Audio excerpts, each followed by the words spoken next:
परमात्मने नमः। दत्ताय गुरवे नमः।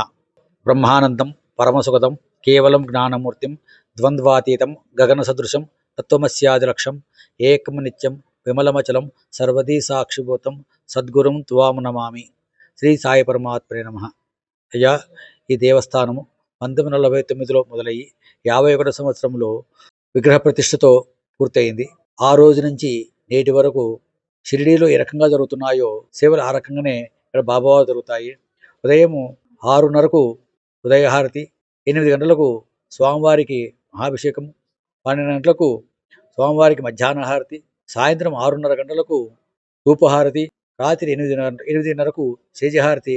వేస్తవార సమయంలో అయితే కనుక ఈ శేజహారతి రాత్రి 9:30 ప్రాంతంలో జరుగుతుంది. ముఖ్యంగా ఇక్కడ దాదాపుగా శివరాత్రి రోజు లింగోద్భవ కాలంలో అర్ధరా సమయంలో స్వామివారికి శివునికి రుద్రాభిషేకము, శ్రీరామ సమయంలో రాముల వారికి కళ్యాణ మహోత్సవము, గురుపౌర్ణమి జయంతి వేడుకలలో ఈ స్వామివారికి 6 రోజుల పాటు నిత్యము ఓం సాయి శ్రీ సాయి జై జై సాయి అంటూ భజన జరిపి, తర్వాత ఏ రోజైతే గురు పౌర్ణమి కానీ జయంతి కానీ జరుగుతుందో ఆ రోజు స్వామివారికి విశేషంగా పూజలు జరుగుతాయి.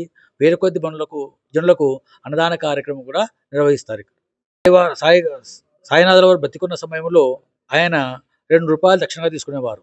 ₹2 అంటే శ్రద్ధ, సబూరి అని. ఒక్కొక్క నాణ్యము ఒకదానికి చిహ్నంగా. శ్రద్ధ అంటే నమ్మకము, ఓర్పు, విశ్వాసముతో కూడుకున్నటువంటి నమ్మకముతో కూడిన సబూరి అనే 2 నాణ్యములు తీసుకొని ఆ రకంగా ఎవరైతే నన్ను సేవిస్తారో వారి కోరికలు నెరవేరుస్తా అని చెప్పి సాయివారు చెప్పినారు. ఇది కర్నూలులో ఉన్నటువంటి పవిత్ర తుంగభద్ర నది తీరంలో దక్షిణ షిరిడిగా ప్రసిద్ధి చెందిన సాయినాథుడి ఆలయ చరిత్ర. ప్రపంచంలోనే మొట్టమొదటిసారిగా సాయినాథుడికి విగ్రహ ప్రతిష్ట చేసి ఆలయం నిర్మించారు. అది కూడా నక్షత్రాకారంలో ఆలయం నిర్మించారు. ఈ ప్రాంతంలో ఈ ఆలయంలో స్వామివారికి నిత్యం విశేష పూజలు నిర్వహిస్తుంటారు. ఏదైతే షిరిడిలో సాయినాథుడికి పూజలు ఏ విధంగా నిర్వహిస్తారో అదే రకంగానే ఇక్కడ స్వామివారికి పూజలు నిర్వహిస్తారు. ఆలయంలో భక్తులు తమ కోరికలు నెరవేరాలంటే కేవలం సాయినాథుడి నామస్మరణ చేస్తూ సాయిని కొలిస్తే చాలు, వారి కోరిన కోరికలు తీరుతాయని చెప్పి కూడా ఇక్కడ వారు తెలుతున్నటువంటి పరిస్థితి.